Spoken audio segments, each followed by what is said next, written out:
राधे राधे बच्चों, अब स्टार्ट कर रहे हैं लेसन नंबर 14 की एक्सरसाइज। ठीक है, तो क्वेश्चन नंबर 14.1 क्या कहता है? Which of the following examples represent periodic motion? A swimmer completing one trip from one bank of river to the other, ठीक है, एंड बैक। अब एक स्विमर है जो जाता है, जाके वापस आता है, तो क्या जरूरी है कि उसके जाते वक्त जो जितना टाइम लगा और आते वक्त जो टाइम लगा वो इक्वल होगा? ठीक है। दूसरा, वो जब वो ट्रिप पूरी कर रहा है तो वहां पर टाइम पीरियड का इक्वल होना जरूरी नहीं है, तो ये पीरियोडिक मोशन होना जरूरी नहीं है। आगे, a freely suspended bar magnet displaced from its north south direction and released. अच्छा, अगर एक freely suspended bar magnet displace करेगी, ठीक है, नॉर्थ साउथ डायरेक्शन से, तो वो जितना इस तरफ जाएगी उतना इस तरफ जाएगी, क्योंकि फ्रीली सस्पेंडेड है तो वो ऑसिलेट करेगी। हाँ, तो वो पीरियोडिक होगी। मान लो ये एक फ्रीली सस्पेंडेड बार मैग्नेट है, ठीक है, इसमें नॉर्थ और साउथ है उसके, तो वो कह रहा है freely suspended bar magnet displace करती है अपने नॉर्थ साउथ डायरेक्शन से और रिलीज की जाती है। अगर मैं इसको नॉर्थ साउथ की डायरेक्शन देता हूं लेकिन इसको खींच के छोड़ता हूं, अगर खींच के छोड़ूंगा तो डिस्प्लेस करने के बाद जब छोड़ूंगा तो इस तरीके से एक टाइम पीरियड के बाद जाके रुकेगी। तो वो कह रहा है उससे पहले पहले जो ये बनाएगी तो उसके अंदर पीरियोडिक मोशन आएगा। ये था बी पार्ट। सी पार्ट क्या कहता है? A hydrogen molecule rotating about its centre of mass. अगर एक सेंटर ऑफ मास पे हाइड्रोजन मॉलिक्यूल रोटेट कर रहा है, हाइड्रोजन मॉलिक्यूल रोटेट कर रहा है सेंटर ऑफ मास पे, rotating about its centre of mass, तो वो भी पीरियोडिक मोशन होगा। सर्कुलर होगा, पीरियोडिक होगा, एसएचएम नहीं होगा। ठीक है, पीरियोडिक मोशन जरूर होगा। एन एरो रिलीज्ड फ्रॉम बो, ये तो वापिस ही नहीं आएगा। ठीक है, तो यहां पर आपके बी और सी पार्ट पीरियोडिक होंगे, ए और डी पार्ट पीरियोडिक नहीं होंगे। आगे चलते हैं। विच of the following example represent SHM? ठीक है, and which represent periodic but not SHM? ठीक है, the rotation of earth about its axis, इसमें कोई मीन पोजीशन नहीं होती। ठीक है, वो रोटेट कर रही है, उसका एक पर्टिकुलर पीरियड है, वो पीरियोडिक है लेकिन एसएचएम नहीं है। तो यहां बोलेंगे इसको periodic but not SHM. SHM नहीं है, पीरियोडिक है लेकिन एसएचएम नहीं है। आगे चलते हैं। अगला पार्ट क्या कहता है? Motion of an oscillating mercury column in a U tube. अब मेरी बात सुनो, अगर एक यूट्यूब है और उसमें आपने मरकरी भर रखी है, वो मरकरी कॉलम आपने दबाया, प्रेस किया यहां तक और यहां तक वो उठ गया और उसको छोड़ दिया, तो वो जो होगा, वो मरकरी कॉलम का जो ऑसिलेशन होगा वो एसएचएम होगा। ठीक है, वो पीरियोडिक होगा। एसएचएम पूछा है ना? हाँ, वो पीरियोडिक होगा प्लस एसएचएम भी होगा। एसएचएम एग्जीक्यूट करेगा, वो सिंपल हार्मोनिक मोशन करेगा। ये जितना नीचे डिस्प्लेस करोगे उतना ही ऊपर डिस्प्लेस होगा, और ये उसकी मीन पोजीशन है जब उसको हमने डिस्प्लेस नहीं किया था। अब वो उतना ही नीचे जाएगा और उतना ही ऊपर जाएगा और ऑसिलेट करेगा। ठीक है, कौन सा क्वेश्चन था ये? B part. C part, motion of a ball bearing inside a smooth curved bowl when release from point slightly above the lowest point. ठीक है, अगर आप एक स्मूथ कर्व्ड बाउल में एक बॉल बेरिंग को थोड़ा सा खींच के छोड़ते हो तो वो भी एसएचएम एग्जीक्यूट करेगा। ठीक है, आएगा जाएगा, ये उसकी मीन पोजीशन है, वो मीन पोजीशन पे आएगा जाएगा, एसएचएम एग्जीक्यूट करेगा, एसएचएम एग्जीक्यूट करेगा और पीरियोडिक भी होगा। पीरियोडिक का तो मैंने आपको बता दिया, अगर एसएचएम है तो पीरियोडिक होगा ही होगा, आगे बताने की जरूरत ही नहीं है। General vibration of a poly atomic molecules about it's equilibrium position, ये एसएचएम नहीं करते और ये पीरियोडिक हो सकते हैं। एसएचएम क्यों नहीं करते, टू एंड फ्रो क्यों नहीं जाते, मैं बताता हूं। एक केटीजी वाला आपका चैप्टर है, उसमें हमने बात करी है, आप एक बार वीडियो में देख लेना, डिग्री ऑफ फ्रीडम की। जो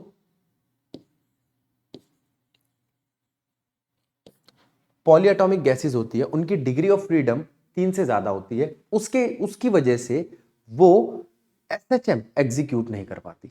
ठीक है, तो इसका रीजन ये होगा, अगर कोई तुमसे रीजन मांगे तो उसका रीजन है कि इनकी डिग्री ऑफ फ्रीडम 3 से ज्यादा होती है। सॉरी, क्वेश्चन नंबर 14.2 के बाद हम बात करते हैं क्वेश्चन नंबर 14.3 की। एक फिगर दिखा रखी है आपको 14.23, डिपिक्ट 4xt प्लॉट। ठीक है, for linear motion of a particle which of the plots represent periodic motion. इनमें से कौन आपको लगता है पीरियोडिक मोशन है? What is the periodic motion? फिर उसके बाद डेफिनेशन दो। ठीक है, देखो भैया, ये नहीं, what is the period of motion, period, sorry मैंने पीरियोडिक मोशन पढ़ लिया इसको, ये तो पीरियोडिक ही नहीं है, एक केस पीरियोडिक नहीं है आपका। ठीक है, क्यों? क्योंकि ये लीनियरली इंक्रीज कर रहा है। अच्छा, तो ये केस है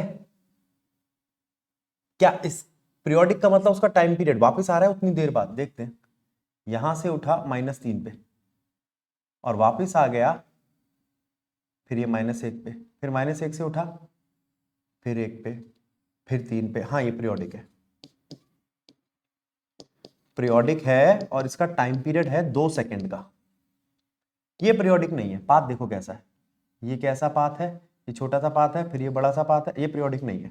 हाँ, टाइम पीरियड आपको दिख रहा होगा 3-3 सेकंड का, लेकिन ये पीरियोडिक नहीं है, पीरियोडिक नहीं है, ये पीरियोडिक है, पीरियोडिक है। टाइम पीरियड है इसका, ये वापस आया 0 से 2 सेकंड का। समझो चारों ग्राफ को, पहला वाला लीनियरली इंक्रीज कर रहा था, तीसरे वाले का पाथ एक जैसा नहीं था। ठीक है, पहला और दूसरा और चौथा दोनों के दोनों पीरियोडिक है, और टाइम पीरियड भी मैंने उनका निकाल दिया। ग्राफ को देखो, जब वो उसी पोजीशन पे दोबारा आ जाएंगे जहां से वो चले थे, तो वो पीरियोडिक बन जाएगा, वो टाइम पीरियड बन जाएगा आपका। अगला question, which of the following function of time represent. ठीक है, ये मैं आपको एग्जांपल्स में बता चुका हूं, ये एसएचएम है, याद करो। इसमें मैंने आपको बताया था √2 से मल्टीप्लाई, √2 से डिवाइड करो, 1/√2 को अंदर लेके जाओ, उसको cos 45 और sin 45 बनाओ, फिर उसके बाद sin a प्लस बी या sin a माइनस बी का फॉर्मूला लगाओ, ये एसएचएम बन जाएगा। ये पीरियोडिक है, एसएचएम नहीं है, पीरियोडिक है, एसएचएम नहीं है। क्यों? क्योंकि इसके अंदर जब इसके फॉर्मूले खोलोगे तो उसमें दो आपको फॉर्मूले खुले दिखाई देंगे, वो दोनों के दोनों अलग अलग एसएचएम कर रहे हैं, सुपर पोजिशन कर रहे हैं, लेकिन अकेला ये पीरियोडिक नहीं है, दोनों को मिलाने के बाद, सुपर इंपोज करने के बाद। ठीक है, वो पीरियोडिक कह रहा हूं, एसएचएम नहीं है। ये है, इसमें कोई दिक्कत नहीं है, ये एसएचएम है, कॉस की पावर 1 है। ठीक है, अब यहां पर 1 2 3 तीनों का टाइम पीरियड अलग है। यहां से देखूं तो टाइम पीरियड आता है 2π/ω, यहां से देखूं तो 2π/3ω, 2π/5ω, तीनों का टाइम पीरियड अलग है, इसलिए ये सुपर इंपोज कर रही है तीनों एसएचएम। ये अलग से एसएचएम कर रहा है, ये अलग से एसएचएम कर रहा है, ये अलग से एसएचएम कर रहा है, तीनों मिलकर सुपर इंपोज करके जो बना रही है वो एसएचएम नहीं है, पीरियोडिक है, और तीनों के पीरियड है, पीरियोडिक, लेकिन एसएचएम नहीं कर रहा। अगला एक्सपोनेंशियल है, ये तो पीरियोडिक ही नहीं है, लॉग, एक्सपोनेंशियल, ये भी पीरियोडिक नहीं है, अलजेब्रिकल है। पीरियोडिक, अगर कोई चीज पीरियोडिक ना हो तो एसएचएम की बात ही नहीं करेंगे। ठीक है, ये पीरियोडिक नहीं है दोनों, तो एसएचएम भी नहीं है। ठीक है, जरा इस क्वेश्चन को देखो, अगर कोई पार्ट लगता है आपको एक्सप्लेन करना तो बताओ, मैं कर देता हूं। देखो इनको, अब जैसे ये वाला क्वेश्चन है, ये एक ट्रिग्नोमेट्रिक आइडेंटिटी है, साइन 3x की is equals to 3 sin x minus 4 sin cube x। ठीक है, इसी को तो निकालना है। तो साइन क्यूब एक्स का फॉर्मूला क्या बना, sine 3 sine x minus sine 3x by 4। ठीक है, अब चाहो तो इस 4 को बाहर ले जाओ। उसके बाद आपके पास क्या बचता है, 1/4 तो हो गया बाहर, 3/4 एम्पलीट्यूड साइन 3x, ठीक है, माइनस 1/4, ये भी 3 बच रहा है, साइन, ये लो। ठीक है, अब आप कहोगे भैया एक्स को उसके फॉर्म में लिखो, ओमेगा टी की फॉर्म में, तो लिख लो साइन क्यूब ओमेगा टी बन जाएगा 1/4, 3/4 क्या बताया मैंने आपको, amplitude sine omega t minus 1/4 sine 3 times of omega t. अब मेरी बात सुनो, ये दोनों अलग अलग एसएचएम हैं लेकिन एक नहीं हो रहे, तो यहां पर ये पीरियोडिक तो है, इसका टाइम पीरियड क्या है 2π/ω, और इसका टाइम पीरियड क्या है 2π/3ω, ये है। ठीक है, तो ये पीरियोडिक है, इसके ये 2 पीरियड है, लेकिन उन दोनों का क्या हो रहा है सुपर इंपोजिशन, तो ये खुद अकेला एसएचएम नहीं है। ठीक है, साइन क्यूब ए एसएचएम शो नहीं करता। अगला क्वेश्चन देखते हैं, क्वेश्चन नंबर 5 देखो, a particle is in a linear simple harmonic motion, ठीक है, between 2 points A and B, ठीक है, 10 centimetre apart, take the direction from A to B as positive. अच्छा मान लो जो, अच्छा ये लो, ये ए है, ये बी है, इनके बीच का डिस्टेंस 10 सेंटीमीटर है, ये आप ओरिजिन मान लो। आगे मान लो ए से बी पॉजिटिव है, ठीक है भाई मान लिया। अब क्या चाहता है वो, and give the sign of velocity acceleration and force on the particle when it is, अब यहां से आपका क्वेश्चन स्टार्ट हो जाता है, एट द एंड ए, जब वो एंड ए पे है तब क्या होगा। अब पहले यहां पे आपको कुछ चीजें समझनी पड़ेगी, ये एंड ए क्या है, ये एंड बी क्या है, ये है एक्सट्रीम पॉइंट, ये भी है एक्सट्रीम पॉइंट, वो नेगेटिव एक्सट्रीम, ये पॉजिटिव एक्सट्रीम, ठीक है। अच्छा, और ये मीन पोजीशन है। अब क्या क्या चीजें ध्यान रखनी है, एक्सट्रीम पोजीशन पे वेलोसिटी मिनिमम होती है, मैं यहां लिख देता हूं, एक्सट्रीम पोजीशन पे वेलोसिटी क्या होती है आपकी मिनिमम, काइनेटिक एनर्जी क्या होती है मिनिमम या जीरो, एक्सट्रीम पोजीशन पे पोटेंशियल एनर्जी आपकी position maximum, potential energy maximum, और एक्सेलरेशन भी मैक्सिमम। इन बातों को ध्यान में रखेंगे, ठीक है। अब देखते हैं कि वो हमसे इन 6-7 पॉइंट्स में क्या क्या चीजें मांगता है। तो यहां से पहला पार्ट जो कहता है एट द एंड ऑफ ए, उसमें हमें क्या करना है, ए एंड पे, अब यहां पे देखो वेलोसिटी एक्सेलरेशन और फोर्स पे काम करना है। देखो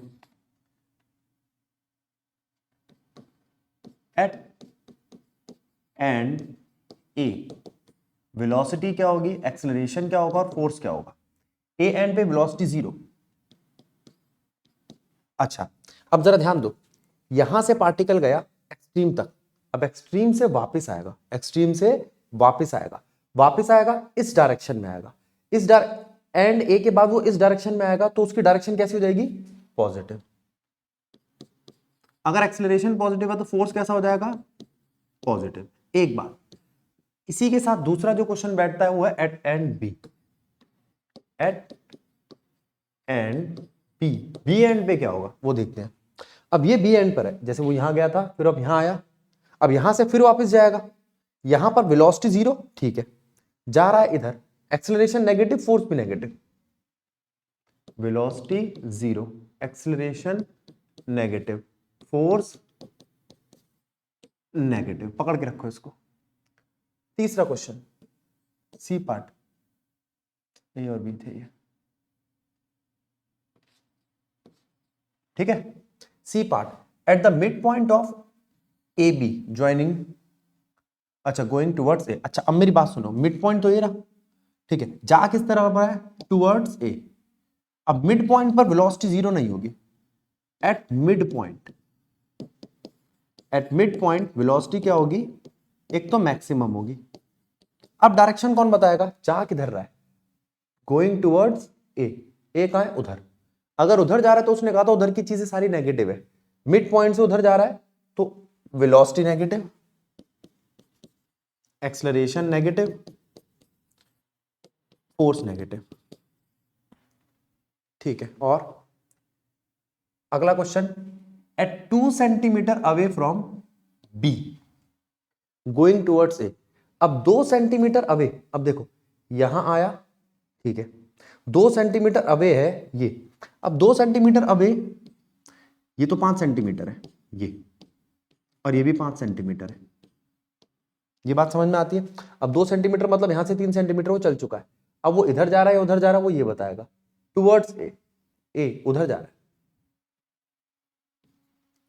ऊपर वाला भी टुवर्ड्स ए गया था, हाँ ठीक है, तो नेगेटिव है, उधर जा रहा है नेगेटिव है। कौन सा पार्ट है ये, डी पार्ट, डी पार्ट। अब डी पार्ट में वो टुवर्ड्स ए जा रहा है, जीरो की तरफ जा रहा है, जीरो की तरफ जा रहा है तो उसकी वेलोसिटी तो इंक्रीज कर रही है, ठीक है, लेकिन negative, acceleration negative, force negative. जरा ध्यान दो, इस तरफ जा रहा है, यहां जीरो थी वेलोसिटी, जीरो से धीरे धीरे धीरे बढ़ रही है, लेकिन किस तरफ जा रही है, नेगेटिव की तरफ जा रही है।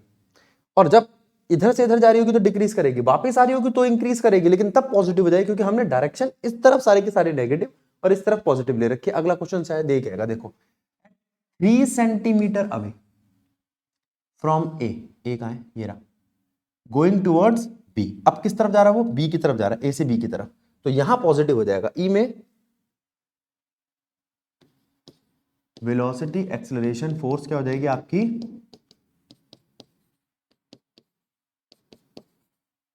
ठीक है। अब एफ पॉइंट, एफ कहां है, at 4 centimetre away from B going towards A, 4 centimetre away from B going towards A. अब उस तरफ जा रहा है, फिर वही सेम केस है जैसा आपका था बी। एक बार आप इस पूरे क्वेश्चन को देखो, कोई डाउट हो तो पूछो, ठीक है। अब इसके अंदर ध्यान क्या रखना है आपको, एक तो ये बात कि हमेशा एक्सट्रीम पोजीशन पे वेलोसिटी जीरो होती है, मीन पोजीशन पे एक्सेलरेशन जीरो होता है, डिस्प्लेसमेंट जीरो होता है, फोर्स जीरो होती है। चाहो तो आप इस पे कह सकते हो कि इस पॉइंट पे कि भैया हम इसको नेगेटिव ना लेके जीरो ले ले, ठीक है।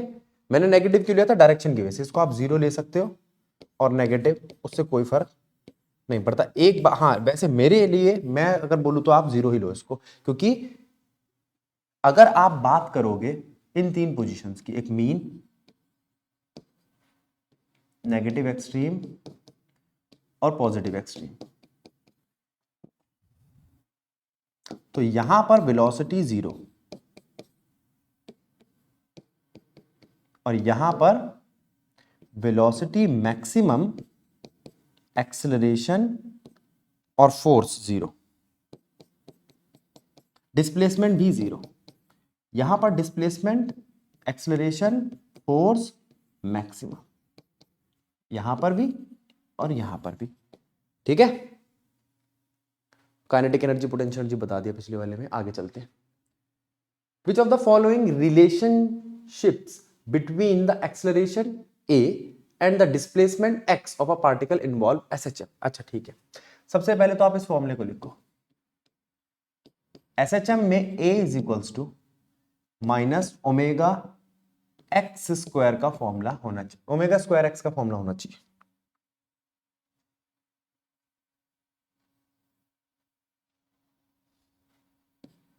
Omega square x.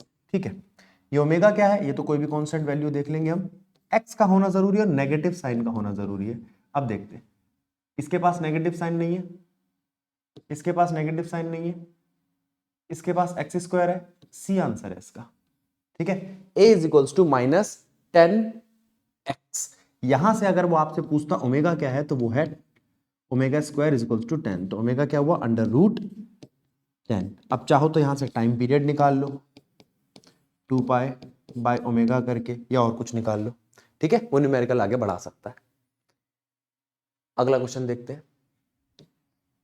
Question number 7 क्या कहता है, the motion of a particle executing SHM is described by the displacement function x is equals to x is equals to a cos omega t plus phi। ठीक है, हमारे को जो displacement दिखाया गया है t फंक्शन के लिए, वो है a cos omega t plus phi। ठीक है, if the initial t is equals to 0 position of a particle is 1 centimetre. अच्छा, जब t इज इक्वल्स टू 0 था, ठीक है, तो जो पोजीशन थी पार्टिकल की वो 1 सेंटीमीटर थी, पोजीशन यानी कि x। ठीक है, तो इनिशियली x था 1 सेंटीमीटर, तो यहां 1 रखो। अगर और वैल्यू देखेंगे दी होगी तो, and it's initial velocity is omega, और इनिशियली उसकी वेलोसिटी ओमेगा थी। ठीक है, इसको भी पकड़ के रखो, इनिशियल वेलोसिटी को। अब अगर मैं यहां से देखूं तो 1 is equals to a cos 0 plus five, तो यहां से फाइव की वैल्यू आ सकती है अगर मुझे a की वैल्यू दे दे। What are its amplitude and initial phase. अच्छा, दोनों ही चीजें मांग रहा है वो एम्पलीट्यूड भी मांग रहा है, इनिशियल फेज भी मांग रहा है, लेकिन उसने एक चीज दे रखी है आपको, इनिशियल वेलोसिटी। ठीक है, अच्छा, अगर हम बात करें उसकी इनिशियल वेलोसिटी की, तो इनिशियल वेलोसिटी का फॉर्मूला क्या होगा, इसी को डिफरेंशिएट कर दो। वेलोसिटी होता है dx/dt is equals to a cos omega t, या cos फाइ ले लो, a cos फाइ। ठीक है, क्योंकि t की वैल्यू हमने ले ली 0। अब हमारे पास यहां पर ओमेगा आ गया है is equals to a cos phi. जरा चेक करो। ठीक है, यहां वैल्यू है a 1 a cos फाइ।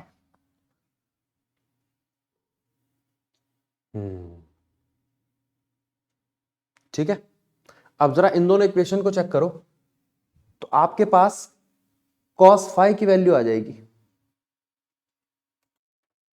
ठीक है, तो यहां से तो आपने ये वैल्यू निकाल ली, 1 is equals to a cos omega t। अब यहां पर जब आपने x की वैल्यू पुट करी, ये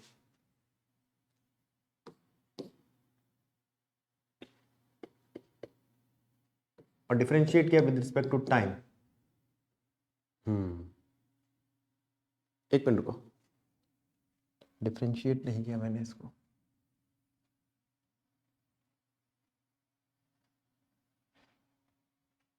v is equals to dx/dt। ठीक है, x की वैल्यू रखी a cos omega t plus phi. तो यहां से ये आता है आपका a omega cos omega t plus phi. ठीक है, फिर cos लिख दिया, साइन लिखना है इसको।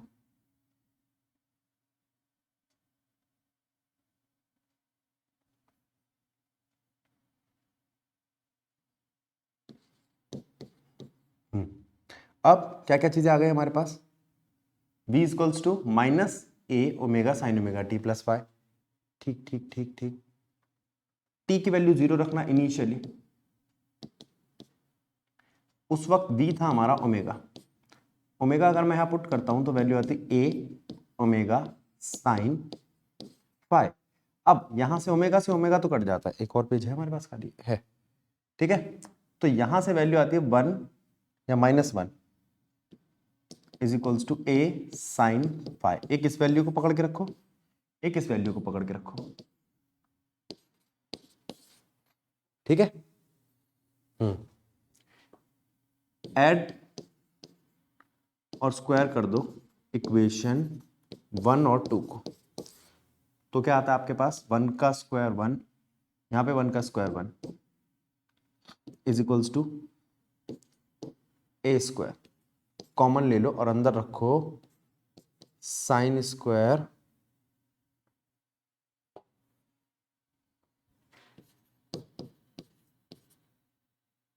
Five plus cos square five. अब देखो, तो यहां से ए की वैल्यू क्या आ रही है आपकी √2। चेक करो जरा इसको, क्या क्या चीजें करी है हमने। देखो हमने यहां पे एक तो x की वैल्यू ली इनिशियली 1, ठीक है, और उसके बाद वेलोसिटी की वैल्यू ली इनिशियली ओमेगा, और a की वैल्यू आ गई आपकी √2। अब इसको आप √2 प्लस माइनस दोनों ले सकते हो, वही आपको पता है, अंडर रूट इधर से उधर लेके जाते हैं। तो आगे देखते हैं। तो यहां पर इसने हमसे मांगा था एम्पलीट्यूड, वो निकाल लिया हमने, और एक मांगा था उसने इनिशियल फेज। नीचे क्या दिया हुआ है, the angular frequency of the particle is pi, ठीक है, instead of cosine function which use the sine function reminder, ठीक है, बाद में देखते हैं, पहले इसी पार्ट को देखते हैं। अब इनिशियल फेज की बात कर रहा है, इनिशियल फेज यानी कि फाई की वैल्यू। अब हमारे पास ए की वैल्यू है तो फाई की वैल्यू आ जाएगी, जरा ध्यान दो। 1 is equals to A cos phi, तो कॉस फाई कितना हो जाएगा 1/a, यानी कि 1/√2। आप जानते हैं फाई की वैल्यू √2 कब होती है 1/√2, 45 डिग्री, और 45 डिग्री कितना हुआ आपका π/8, ठीक है। चेक करो इसको। अब इसका सेकंड पार्ट रीड करो पहले एक बार, मैं वीडियो पॉज करता हूं, आप ये सेकंड पार्ट रीड करो फिर आगे बढ़ते हैं। तो इस वाले पार्ट में क्या कहता है, कहता है the angular frequency of the particle is पाई। अच्छा ठीक है, एंगुलर फ्रीक्वेंसी जो पार्टिकल की है वो है पाई पर सेकेंड, ठीक है।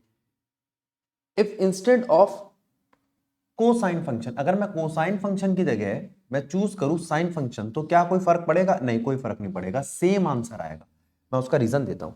अब आपने कहा कि भैया जब हमने x को लिया था cos, ठीक है, उसको जब हमने वेलोसिटी में कन्वर्ट किया तो डिफरेंशिएट किया तो वहां पे माइनस का साइन आ गया, ठीक है। वो जो माइनस का साइन आया उसका स्क्वायर हो गया था, तो एम्पलीट्यूड पे कोई फर्क नहीं पड़ा, ठीक है। हाँ, एंगल पे फर्क पड़ेगा, यहां फर्क पड़ेगा। एक काम करते हैं, पहले तो यहां पे हम ये समझते हैं, ये जो 45 आई है कॉस के लिए वैल्यू, ये दो होती है, एक तो ये आई आपकी π/8 और एक आई है 2π माइनस π/8, ठीक है। इसका रीजन मैं बताता हूं, क्योंकि ये जो कॉस है आपका वो फर्स्ट और फोर्थ दोनों ही क्वाड्रेंट में पॉजिटिव होता है। आप एक काम करो, इसको हमने कॉस की वैल्यू से निकाला है, अगर मैं उसको साइन की वैल्यू से निकालूं तो -1 दिखाई दे रहा है यहां पर, -1 का मतलब नेगेटिव। अब देखो, बट यहां लिख लो in case of sine negative value comes in fourth quadrant, तो इसका मतलब इसका एंगल जो होगा आपका, यहां जो इनिशियल फेज होगा वो सिर्फ एक होगा, 2π माइनस π/8, ठीक है। वो π/8 वाला नहीं रहेगा, 45 डिग्री नहीं रहेगा, कितना आएगा 360 माइनस 45, यानी कि 315 डिग्री। क्यों? माइनस डिग्री की वजह से, क्योंकि अगर साइन की बात करूं तो नेगेटिव आता है। इससे अच्छा आप एक ये भी कर सकते हो, 1 और 2 को डिवाइड कर दो। अगर आप डिवाइड करते हो इक्वेशन 1 और 2 तो क्या होता है, 1/1 वही माइनस का is equals to sine by cos, और वो आता है 10। अब 10 फाइ -1 बता रहा है ये, ठीक है। अब -1 या 10 फाइ किस में आएगा, ये भी फोर्थ क्वाड्रेंट में आएगा, आने को सेकंड में भी आएगा, ठीक है। लेकिन सेकंड में साइन नहीं आता, साइन पॉजिटिव आता है, तो ये फोर्थ क्वाड्रेंट में बैठेगा आपका। अब वो कहता है, एक तो ये चीज समझ में आ गई, लेकिन अगर मैं इस इक्वेशन को लूं और ये सारी चीजें करूं तामझाम, तो क्या क्या चीजें आएंगी देखो। पहली बात तो ये कि यहां पर डिस्प्लेसमेंट आप लोगे, ए की जगह बी ले लोगे, बी साइन ओमेगा टी, पाई की जगह ले लोगे, क्या लिया इसमें, अल्फा, ठीक है। इनिशियली फिर दोबारा वही, ये 1 B sine alpha plus low, minus तो नहीं प्लस, ठीक है। अब यहां से हमने इसकी वैल्यू निकाली, इसको इक्वेशन थर्ड बनाया, फिर वेलोसिटी ली dx बाई dt, फिर दोबारा सॉल्व किया, डिफरेंशिएट किया, b साइन पूरी वैल्यू लिख लेना यहां पर बाई t, तो उसका डिफरेंशिएशन क्या आया, b ओमेगा बाहर, साइन का क्या बन गया, cos omega T plus alpha, value रखे तो यहां इसकी वैल्यू कितनी थी हमारी वेलोसिटी की, omega, omega is equals to B omega cos, ये तो 0 हो जाता है, alpha 1 is equals to B cos omega, B cos alpha. अब इसको इक्वेशन 2 मान लो आप, यहां पर इक्वेशन 4 मान लो, सॉरी,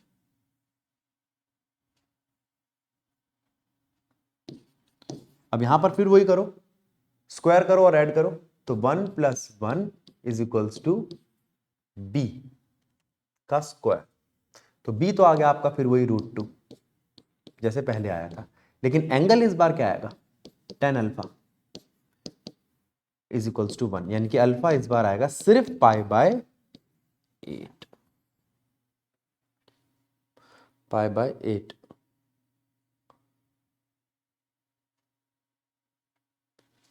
(45 डिग्री कितना होता है तुम्हारा, मैं गलत लिख रहा हूँ, π/8 बार बार, पाई होता है 180, π/2 π/4 होगा ना ये, देखो बेटा ये ना कई बार गलती कर देता हूं मैं, ध्यान रखा करो, मैथ वाली मिस्टेक, ये होगा तुम्हारा, और भी कहीं लिखा है क्या कहीं, यहाँ लो, π/4 π/4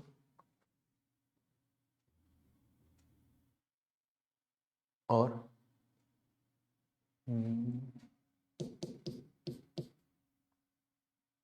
π/4, ये लो, ठीक है। अब जल्दी से इसको नोट करो, फिर हम आगे बढ़ते हैं।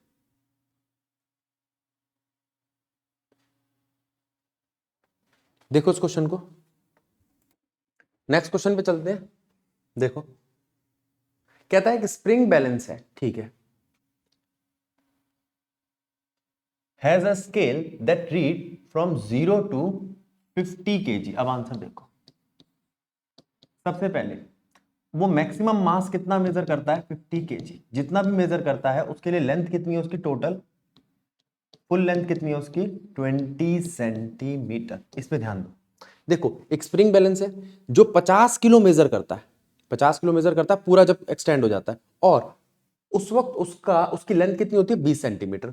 तो यहां से आपको के मिल जाता है, ठीक है। के कैसे निकालता है बताता हूं मैं आपको। उसके बाद क्या कहता है, a body suspended from this balance when displaced and released oscillate with, चलो टाइम पीरियड दे रखा है। अब देखो टाइम पीरियड का फॉर्मूला क्या होता है, 2π √m/k, के यहां से निकालना है, m पूछ रहा होगा, what is the weight of body. अब एक बॉडी है जो ऑसिलेट करती है इस टाइम पीरियड पे, तो उस बॉडी का वजन निकालो, वो मैं इससे निकाल लूंगा मास से, लेकिन उससे पहले मैं के निकालूंगा। के का फॉर्मूला कहां से निकालूं, आप जानते हैं फोर्स का फॉर्मूला होता है, फोर्स का फॉर्मूला है -kx। अच्छा माइनस है रीस्टोरिंग के लिए, तो ये डायरेक्शन की चीज यहां मतलब मैग्नीट्यूड में, F इक्वल्स टू kx, और F एक और फॉर्मूला होता है mg। अब यहां कौन सा m लोगे आप, कैपिटल, टोटल m वो है हमारे पास 50, g कितना है हमारे पास 10 ले लो, x डिस्प्लेसमेंट, ये कौन सी डिस्प्लेसमेंट होगी, ये फुल डिस्प्लेसमेंट होगी l, ठीक है, और l कितना है 20 सेंटीमीटर।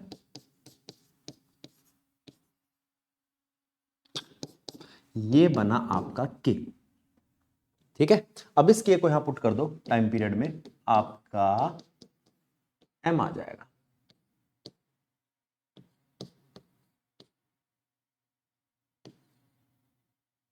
ठीक है 0.2, ये लो। तो यहां से m की वैल्यू निकालो, टाइम पीरियड की वैल्यू दे रखी है आपको 0.6 सेकेंड। समझो क्वेश्चन को। तो वेट पूछा था बॉडी का, वो निकाल लिया। अगला क्वेश्चन चलते हैं। अगला क्वेश्चन क्या कहता है 14.9, अ स्प्रिंग, ठीक है, अ spring having with spring constant this, फिर के दे दिया, के दे रखा है आपको 1200 न्यूटन पर मीटर, पकड़ के रखो इसको। Is mounted on a horizontal table, ठीक है, दिखाई दे रहा है आपको एक हॉरिजॉन्टल टेबल है, उसके ऊपर एक मास है, उसको इस तरीके से खींच के छोड़ेंगे हम, as shown in figure. A mass of 3 kg is attached to the free end, ठीक है, इसका मास दे रखा है 3 kg of the spring, the mass is then pulled side away, फिर उसको खींचा गया कितना 2 सेंटीमीटर और रिलीज, ठीक है। तो यहां पर आपको 2 सेंटीमीटर एज ए एम्पलीट्यूड दे दिया। आगे चलते हैं। Determine the frequency of oscillation, अच्छा, मैक्सिमम एक्सेलरेशन ऑफ मास और मैक्सिमम स्पीड ऑफ मास। तो सबसे पहले तो आप ये समझो फ्रीक्वेंसी का क्या फॉर्मूला है। Frequency is equals to 1 upon time period, और टाइम पीरियड का फॉर्मूला होता है 2 pi under root m by K. तो वो बन गया ये, देखो अभी थोड़ी देर पहले हमने आपको टाइम पीरियड का फॉर्मूला दिखाया था, 2 pi under root m by K. Frequency क्या होता है 1 अपॉन टाइम पीरियड, वो फ्रीक्वेंसी का फॉर्मूला लगाया, फ्रीक्वेंसी आ गई। के है हमारे पास, हाँ है, मास है 3 kg, वो भी है, तो फ्रीक्वेंसी आ जाएगी। मैक्सिमम एक्सलरेशन की बात कर रहा है, तो एक्सलरेशन का फॉर्मूला क्या होता है ओमेगा स्क्वायर एक्स, और मैक्सिमम एक्सलरेशन ओमेगा स्क्वायर ए। यहां पर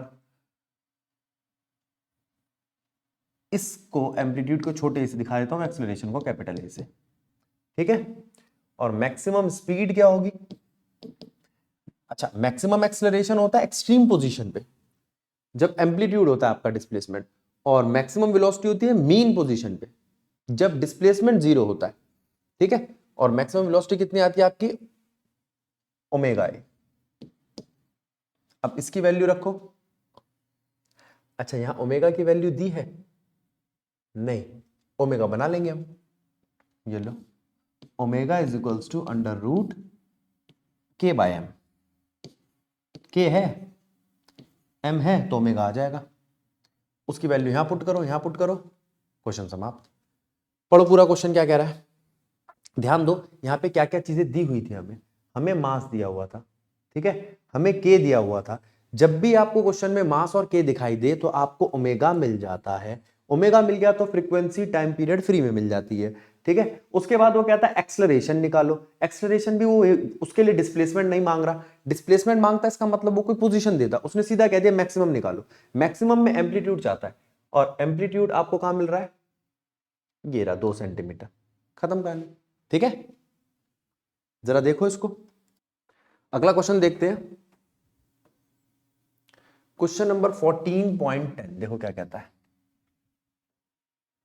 अच्छा, पिछले क्वेश्चन को ही ले रहा है, इन एक्सरसाइज 14.9, जो पीछे क्वेश्चन देखा था हमने, इसमें let us take the position of mass when the spring is unstretched, यानी कि x is equals to 0 and the direction from left to right as positive, ठीक है, लेफ्ट टू राइट हम डायरेक्शन पॉजिटिव ले रहे हैं of x-axis. Give x as a function of time t for the oscillating mass if at the moment we start the stopwatch the mass is पहला point, आपको x की value निकालनी, give x time के function में, कहां कहां निकालनी है, मीन पोजीशन पे। अब देखो x का फॉर्मूला क्या है, a sign omega T plus five, ये फॉर्मूला x का है।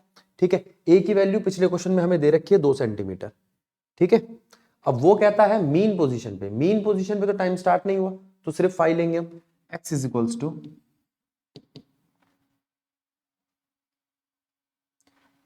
a 2 सेंटीमीटर, हाँ यानी कि 0.02 साइन 5। ठीक है, अब वो कहता है एट मैक्सिमम स्ट्रेच्ड पोजीशन, अगर मैं उसको मैक्सिमम स्ट्रेच पोजीशन पे ले जाऊंगा तो x की वैल्यू क्या आएगी, मैक्सिमम स्ट्रेच पोजीशन पे x की वैल्यू आएगी एम्पलीट्यूड, और मैक्सिमम कंप्रेस पोजीशन पे आएगी माइनस ऑफ एम्पलीट्यूड। अब एक बार इस बात को समझो, ये 3 पोजीशंस देखो।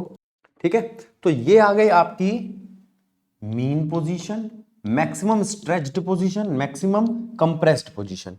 ठीक है, अब अगर वो यूं कहे कि मैक्सिमम स्ट्रेच पोजीशन की तरफ जा रहा है तो क्या बनेगी, तो x की वैल्यू बनेगी a sign omega T plus 5। देखो जरा इसको, और अगर मैक्सिमम कंप्रेस्ड पोजीशन की तरफ जा रहा है तो बनेगी minus a sign omega T plus 5। ठीक है, अच्छा ये तो ये बातें हो गई, ये तीनों पार्ट हो गए हमारे ए बी सी। इसके बाद भी कुछ कह रहा है, in what way do these function for SHM differ from each other in frequency, in amplitude और इन इनिशियल फेज। अच्छा किस, वो कह रहा है किस वे में आपको लग रहा है कि एसएचएम में ये एक दूसरे से अलग होंगे, वो फ्रीक्वेंसी के लिए अलग होंगे, वो एम्पलीट्यूड के लिए अलग होंगे, या इनिशियल फेज के लिए अलग होंगे। अब जरा ध्यान देते हैं, पहले इस फॉर्मूले को लिखते हैं, x is equals to A sine omega T plus 5। अच्छा जी, एम्पलीट्यूड में कोई चेंज नहीं आता, फ्रीक्वेंसी कहां है, फ्रीक्वेंसी इसमें 2 पाई न्यू, ओमेगा में कोई चेंज नहीं आता इसलिए फ्रीक्वेंसी में भी कोई चेंज नहीं आता। हाँ इनिशियल फेज में चेंज आएगा, तो यहां जवाब होना चाहिए कि वो इनिशियल फेज में डिफर करेंगे। तो वो कहता है इसमें आपके अगर एसएचएम हम देखें तो वो किस चीज में डिफर करेंगे, एम्पलीट्यूड में नहीं, फ्रीक्वेंसी में नहीं, वो करेंगे सिर्फ इनिशियल फेज में। इस बात पे ध्यान दो, ये क्वेश्चन ज्यादा इंपॉर्टेंट है। ठीक है, ऊपर वाली इक्वेशन में, ऊपर वाले जो ये 3 पार्ट थे इनमें तो सिर्फ इक्वेशन मांगी इसकी x equal to a sin omega t plus 5 की, वो लगाई और हमारा काम हो गया। स्ट्रेच्ड पोजीशन पे पूछते हो तो ये आती है, स्ट्रेच पोजीशन की तरफ चलते वक्त पूछते हो तो ये 2 आती है, और मीन पोजीशन पे पूछते हो तो ये आती है। ठीक है, और अगर आप बात करते हो क्या चेंज हुआ, एम्पलीट्यूड चेंज नहीं होता, omega frequency time period change नहीं होता कभी भी किसी एसएचएम का, इनिशियल फेज चेंज हो सकता है। आगे चलते हैं, ये वाला क्वेश्चन मैंने आपको एग्जाम्पल में भी कराया था, चलो दोबारा कराए थे एक बार। क्या कहता है, figure 14.25 correspond to to circular motion. ठीक है, the radius of the circle and the time period and the period of revolution, the initial position and the sense of revolution is clockwise anti clockwise are this and that. ठीक है, obtain the corresponding SHM equations for X projection. ठीक है, अच्छा अब मेरी बात सुनो, आपको चलना कहां से, एक तो वो वाली बात है। अब वहां पर मैंने जब एग्जांपल कराया था तो हम यहां से चले थे, अब एक काम करते हैं यहां से चल लेते हैं। अब अगर आप यहां से चलते हो और इस डायरेक्शन में जाते हो, ठीक है, तो हमारे पास क्या क्या चीजें आती है, ये एंगल पाई तो चल चुका है, एंगल पाई इसका इनिशियल फेज हो गया यहां से लेके यहां तक, बात को समझो, और ये इसका इनिशियल पॉइंट है पी। मैं कहता हूं एक क्यू पॉइंट और ले लिया करो जहां तक हम ओमेगा टी एंगल और चला। ठीक है, एक मिनट रुको, ये व्हाइट पे व्हाइट दिखाई दे रहा है या कलर बदलो, ये ले लेते हैं। अब देखो यहां पर ये इतना एंगल तो ये चल चुका है, ठीक है, यहां तक। फिर यहां से लेके यहां तक का हम एंगल और ले लेते हैं, जिसे हम ओमेगा टी कहते हैं। ये वाली बात बताई थी। अब देखो यहां पे ध्यान दो, हमारी इक्वेशन क्या बनेगी, x is equals to A amplitude 3 centimetre, ठीक है, sine omega T plus pi, पहले इसको एम्पलीट्यूड ही लिख लो। अब क्या क्या चीजें आपके पास, 3 centimetre sine 2 pi by T, T कितना है 2 सेकेंड, छोटा टी प्लस पाई कितना है 180 डिग्री। ये लो, ये इक्वेशन बन गई आपकी, ठीक है। अब ये तो हुई आपकी इस वाली फिगर की, ए फिगर की। अब चलते हैं बी फिगर पे। इसमें क्या कहता है, ये दे रखा आपको amplitude x is equals to 2, चला कहां से है भाई, यहां से अगर आप चला मान रहे हो तो कितना चल चुका है 270। अब एंगल देखना, ये इस तरफ आ रहा है, देखो जब वो वहां जा रहा था और वहीं जुड़ रहा था तो हमने ऐड किया था 5, अब हम सब्ट्रैक्ट करेंगे 5। अब देखो x is equals to 2 sine 2 pi by T कितना है 4 second T minus initial phase है 270 मतलब 3/2 पाई, ठीक है। अब मेरी बात सुनो, इस वाले जो ये दो क्वेश्चन लिए, इसमें मैंने इसको प्रोजेक्शन लिया, यहां से इस तरफ चलाया, तो ये सारी चीजें क्या हो गई पॉजिटिव। जो हमने एग्जांपल में करा था उसमें एक्स को प्रोजेक्शन लिया था और ऐसे चलाया था, तो उसमें वो सारी चीजें पॉजिटिव थी, तो उससे परेशान मत होना, ठीक है। आएंगे दोनों के आंसर सेम ही। आगे चलते हैं, क्या कहता है, plot the corresponding reference circle, ठीक है। अब ये 4 इक्वेशंस दे रखी हैं, मैं वीडियो पॉज कर रहा हूं, आप चारों इक्वेशनों को रीड करो और ये देखो कि इनका रेफरेंस सर्कल कैसे बनेगा। अब इस क्वेश्चन में वही है जैसे अभी इस क्वेश्चन में था। इस क्वेश्चन में हम सर्कल देखते थे, ठीक है, और उससे इक्वेशन बनाते थे। अब क्या करना है, अब वो कह रहा है आपको प्लॉट करना है रेफरेंस सर्कल, ठीक है। रेफरेंस सर्कल बना लेंगे, किसको देख के, इस इक्वेशन को देख के। पहले इस इक्वेशन को देखो, x इज इक्वल्स टू -2, यानी कि ये a है आपका, sine omega T plus pi. देखो अब यहां पे क्या क्या चीजें, x equals to -2 sine 3t plus pi by 3। आपको क्या क्या ध्यान रखना है, एम्पलीट्यूड मिल गया, ओमेगा मिल गया, इनिशियल फेज मिल गया। अब x की वैल्यू पॉजिटिव होनी चाहिए या नेगेटिव दे रखी है, ठीक है। इस नेगेटिव को अंदर ले जाओ, तो नेगेटिव को अंदर ले जाओ, या फिर यूं बोलो कि माइनस जो साइन होता है आपका, साइन की वैल्यू नेगेटिव कब होती है, किस किस क्वाड्रेंट में होती है, सेकंड और फोर्थ क्वाड्रेंट में। किसमें होती है, सेकंड और फोर्थ क्वाड्रेंट में। तो उससे हमें पता चलता है कि ये जो x की वैल्यू है वो यहां आ रही है, सो थर्ड और फोर्थ क्वाड्रेंट में, सॉरी मैंने सेकंड बोल दिया। ये लो, अब यहां पर आप क्या लेके चल रहे हैं, इसका एम्पलीट्यूड है, इसको थोड़ा साफ बना देता हूं,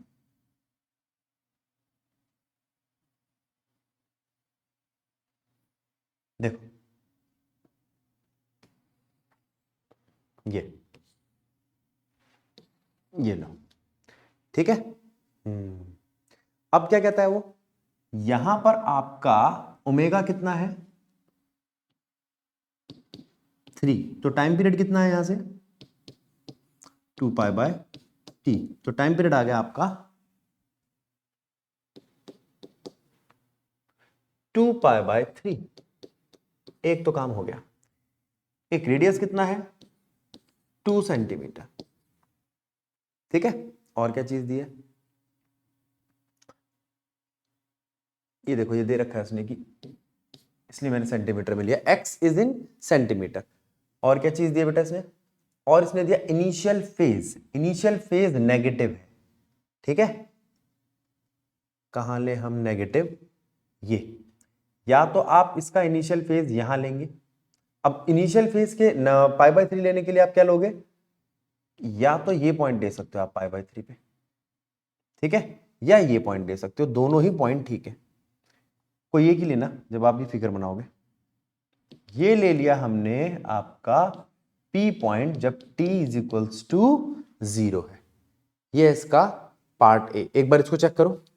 देखो यहां पे हमने क्या क्या चीजें ध्यान दी। एक हमने चीज ध्यान दी यहां पर एम्पलीट्यूड, एक हमने चीज ध्यान दी यहां पर ओमेगा, एक हमने चीज ध्यान दी यहां पर इनिशियल फेज, ठीक है। और उन तीनों से हमने वो सर्कल रेफरेंस बनाया जिसपे हमें टाइम पीरियड पता है, हमें रेडियस पता है, और पता है इनिशियल फेज कहां है, π/3। अब चेक करो, ठीक है, ठीक है। तो यहां पे क्या क्या चीजें ध्यान देने की है, एम्पलीट्यूड साफ दिखाई दे जाता है, ओमेगा से टाइम पीरियड साफ दिखाई दे जाता है, इनिशियल फेज, और उसके बाद बस ये पता करना होता है कि पोजीशन कहां पे आ रही है, ठीक है। हम लेके चल रहे हैं ये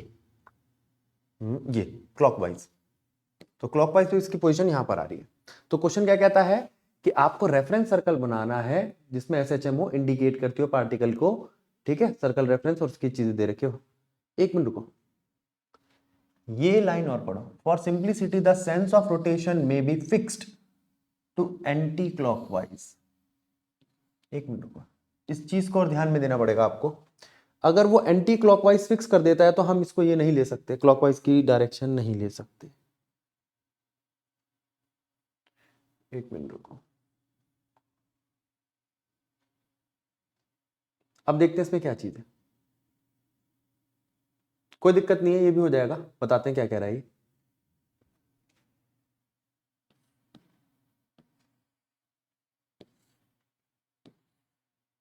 देखते हैं। हाँ, अब यहां पर आपका नेगेटिव साइन है। हाँ, हमने अब यहां पर सिर्फ एंटी क्लॉकवाइज डायरेक्शन ले लिया। अब एक काम करो, पहले तो आप ये समझ लो ये x है, ये y है, y साइन के लिए और x कॉस के लिए फिक्स कर दो, ठीक है। अब यहां पर आप इसको इस तरीके से चलाओ, इधर या इधर, जैसे मैंने अभी थोड़ी देर पहले चलाया था। तो मैंने चलाया था क्लॉकवाइज, लेकिन क्वेश्चन कह रहा है कि सिर्फ एंटी क्लॉकवाइज। तो अब आप क्या करोगे, सिर्फ इसको एंटी क्लॉकवाइज चलाओगे, ये लो। अब एंटी क्लॉकवाइज चलाऊं मैं इधर और इधर। अब मेरी बात सुनो, जो आपका आंसर आया था ना अभी क्लॉकवाइज में, एंटी क्लॉकवाइज में उसका उल्टा आएगा, याद रखना। अब देखो इसमें क्या करना है, अब आप इसको इस तरीके से पार्टिकल को चला रहे हो, कोई दिक्कत नहीं है। अगर पार्टिकल को इस तरीके से चला रहे हो तो अब आपको ये देखना है x की वैल्यू आ कैसी रही है, नेगेटिव। तो इसकी प्रोजेक्शन जो बनेगी यहां पर कैसी बनेगी, इसकी प्रोजेक्शन x एक्सिस पे, x एक्सिस अगर ये 0 है, ओरिजिन है, ये पॉजिटिव है, तो जाहिर सी बात है नेगेटिव है। और ये नेगेटिव है तो x एक्सिस की प्रोजेक्शन यहां नेगेटिव बन रही है। और अगर मैं यहां बनाने जाऊं तो यहां x एक्सिस की पोजीशन कैसी बनती है, पॉजिटिव। तो जवाब होगा ये है वो P पॉइंट जहां t इज इक्वल्स टू 0 है, और ये है आपका इनिशियल फेज कितना है, π/3। अब चेक करो, ठीक है। एक चीज तो ये करी हमने, दूसरी चीज, ये कलर विजिबल है, हाँ। अब देखो दूसरी चीज क्या है, एक चीज तो हमने ये करी आपकी, दूसरी इक्वेशन जो आ रही है आपकी वो है कॉस की।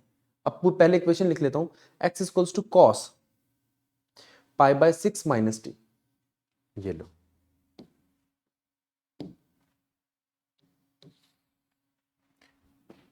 Second equation x is equals to cos π/6 minus t. अब इसमें एम्पलीट्यूड आपका 1 हो गया, कोई दिक्कत नहीं है। अब इसमें से माइनस कॉमन ले लो आप, माइनस कॉस टी माइनस π/6। इसको हम उस इक्वेशन में ला रहे हैं जो हमारी ये वाली थी initial, a sin omega T plus five, अभी बन चुका है आपका 1, वैसे कॉस माइनस कॉस थीटा ही होता है, तो 1 cos T minus pi by 6। अब मेरी बात सुनो, ये क्या है, amplitude, a cos omega t minus pi by 6, minus common लिया था, इसको उल्टा किया था, ठीक है। हाँ, अब यहां पे क्या क्या चीजें आपके पास, ओमेगा आ गया 1, और अगर ओमेगा 1 आ जाता है तो यहां से आपके टाइम पीरियड की वैल्यू क्या आती है, ओमेगा 2 पाई बाय टी, तो टाइम पीरियड आ गया 2 पाई बाय ओमेगा। एक तो इसको पकड़ लो, ठीक है, जैसे पीछे हमने निकाला था 2 पाई बाय 3, अब आया 2 pi by omega, time period आ गया। कॉस के लिए अब फिर से सर्कल रेफरेंस बनाओ, ये लो,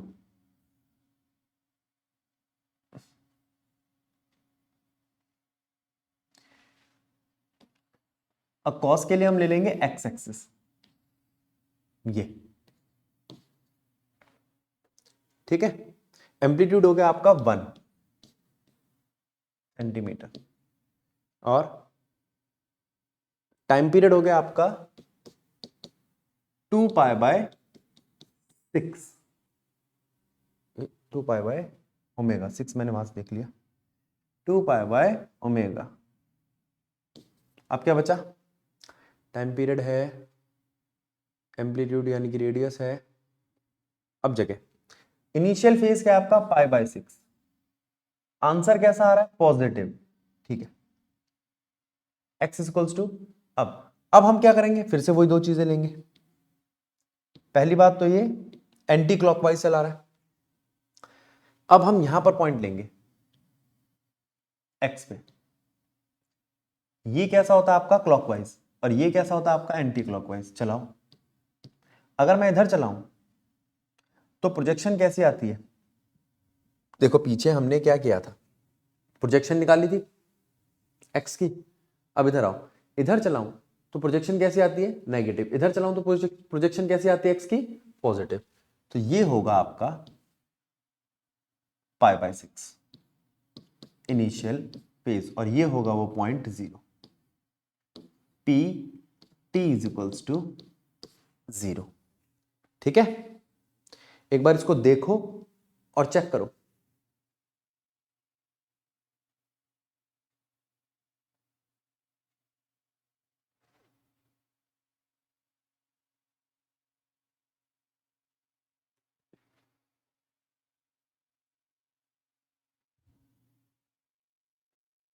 बोलो।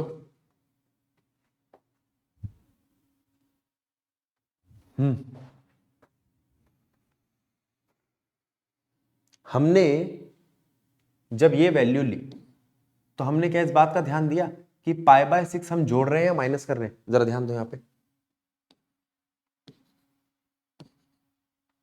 तो इसका किस चीज पे फर्क पड़ेगा, ये वाली वैल्यू हो गई आपकी गलत, इसको बना के रखना, क्योंकि मैं इसलिए बनवाई है इससे ध्यान रहे, ये होगी वो माइनस की वैल्यू।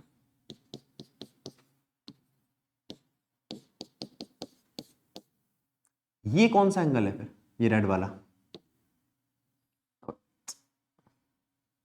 ये लो, ये है आपका omega T plus pi bye 6, और ये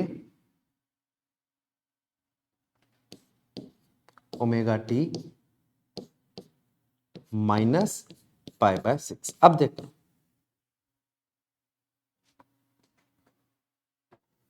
ठीक है, अब देखो एक केस हमने कॉस का देख लिया और एक केस हमने साइन का देख लिया, डिफरेंस भी देख लिया कि कॉस और साइन में किस चीज को देख रहे हैं हम। एक साइन में हम वाई एक्सिस को देख रहे हैं, वाई एक्सिस से प्रोजेक्शन देख रहे हैं, कॉस में हम एक्स एक्सिस से देख रहे हैं। इसको और कई तरीकों से देखा जाता है, लेकिन सबसे आसान तरीका बनाने का इसका यही है। ठीक है, किसी और को कोई और तरीका आता है तो क्लास में बताओ या कमेंट करो नीचे।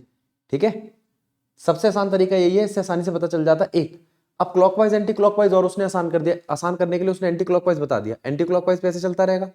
ठीक है, अब आपको क्या चेक करना है कि एक्स एक्सिस पे उसकी प्रोजेक्शन कब पॉजिटिव आती है कब नेगेटिव आती है। पॉजिटिव का मतलब क्या हुआ, ये हिस्सा, नेगेटिव का मतलब ये हिस्सा, तो आपका काम हो गया।